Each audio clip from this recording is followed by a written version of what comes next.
दिवाली का महोत्सव हुआ और बोरीवली में आप बोरीवली की अस्मिता की लड़ाई आप लड़ रहे हैं, जी क्या हाँ। संदेश है? बताइए। एक तो दीपावली और नए वर्ष के अवसर पर सभी नगरजनों को बहुत बहुत शुभेच्छा शुभकामनाएं। नगरजनों का मैं बहुत ही दिल की गहराई से उनका अभिनंदन करता हूँ, आभार प्रकट करता हूँ। इतने लंबे समय तक मेरा साथ और सहयोग दिया।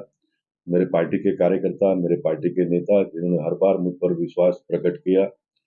ये जो निर्णय अभी मैंने किया है, ये मुझे भी अच्छा लगता है, इसलिए मैं बार बार इस बात का उल्लेख करता हूँ कि जिस पार्टी ने मुझे 7 बार टिकट दिया, जहाँ के लोगों ने मुझे 7 बार जिताया, मैं कोई चुनाव लड़ने के इच्छुक नेता, मैंने कोई टिकट मांगी नहीं थी।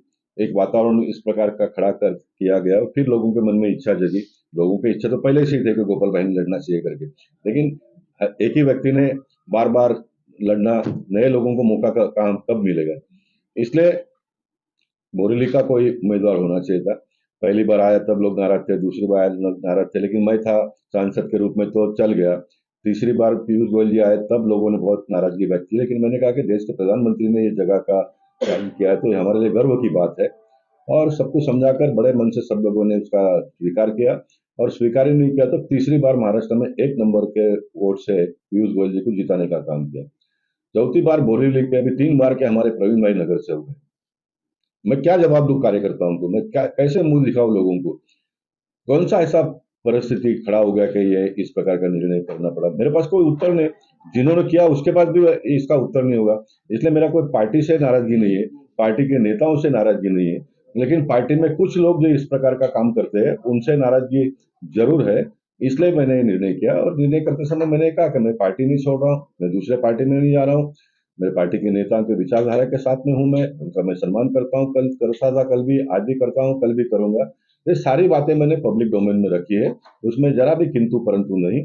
और सबसे बड़ी बात यह है कि ये बोरीवली की जो सीट है वो अपने पास रहे, ये सबसे बड़ा मेरा मुद्दा है।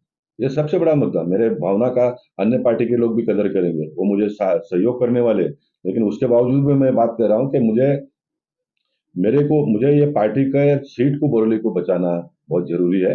पार्टी के नेता डांटेंगे उसको मैं सुन लूंगा, क्योंकि नेता नेता होते हैं, उनको मैं सुन लूंगा। वो मेरे लिए कोई बहुत बड़ी बात नहीं है, लेकिन मुझे सबसे बड़ी बात ये सीट को बचाए रखना, ये मेरे लिए बहुत बड़ी बात है। इसलिए मैंने ये निर्णय किया है। भाजपा की तरफ से कोशिश की जा रही है कि किसी तरह से आपको मना लिया जाए, कल भी चर्चा हुई, आज भी जानकारी है कि कृष्ण मैया आपके पास आने वाले हैं, तो आपको मनाने के लिए। कल भी आए थे, आज वापस आने वाले हैं।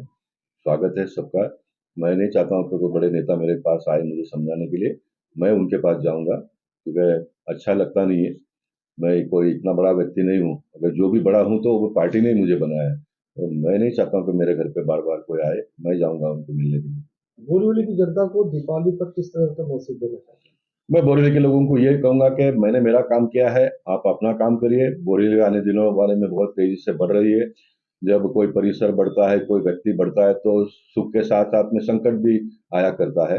इसलिए बाहर के गुंडे बदमाश सभी बिल्डिंग का यहाँ पर 40,000 के ऊपर रेट जाने लग गया है, तो इस प्रकार के लोग भी यहाँ पर आना जाना उनका शुरू हुआ है। तो बोरीवली को संभालने वाला एक व्यक्ति चाहिए, और परमात्मा की कृपा मेरे पास हमेशा रही है। मैं ये बात का दावा नहीं करता कि मैं बहुत कुछ अलग हूँ तो मैं करूंगा, लेकिन मैं जहाँ खड़ा हो जाता हूँ तो लोग खड़े हो जाते हैं।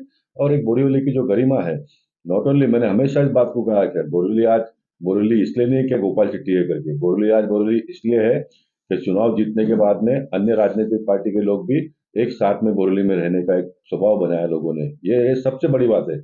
उसमें मेरा कुछ तो कंट्रीब्यूशन होगा ना, क्योंकि मैं अनाप शनाप किसी को बोलता नहीं हूँ, मैं किसी के साथ में संबंध बिगाड़ता नहीं हूँ।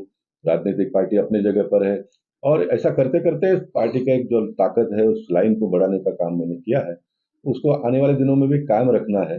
और मैंने किया, मैंने अपने आप को बहुत संभाला। लोकसभा में भी दूसरा कोई होता तो और कुछ करता था, लेकिन मैंने कहा कि नहीं, आने वाले विधानसभा के चुनाव में मेरे जो विधायक है उनके ऊपर परिणाम नहीं होना चाहिए। 24 नगर सेवक है उनके ऊपर परिणाम होना नहीं चाहिए। ये 24 और 4 आमदार, 28-30 लोगों के सामने मैं अकेला कुछ भी नहीं हूँ।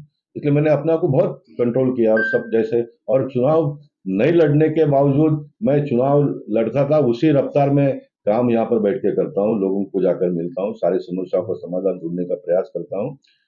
इतना होने के बाद में भी अगर कोई तो उसको अनदेखा करे, तो फिर मैं मानता हूँ कि ये उनकी गलती नहीं, ये मेरी गलती है।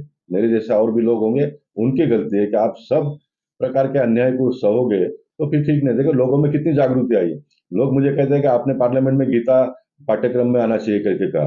गीता ये कहता है कि भाई अन्याय करना भी नहीं चाहिए और अन्याय सहन भी नहीं करना चाहिए। तो आप ये क्या कर रहे हो मुरली के ऊपर? एक ने तो इस प्रकार का उदाहरण दिया कि महाभारत में द्रौपदी का चीरहरण हो रहा था, तो लोग देख रहे थे, वो उसकी बात की, और वो कह रहे कि मुरली का भी वही हो रहा है, एक दो तीन चार सब भागते आ रहे हो और आप कुछ नहीं कर रहे हो। तो मेरा अंदर का आदमी जाग गया और फिर मुझे लगा कि मैंने कुछ करना चाहिए, मैंने निर्णय किया।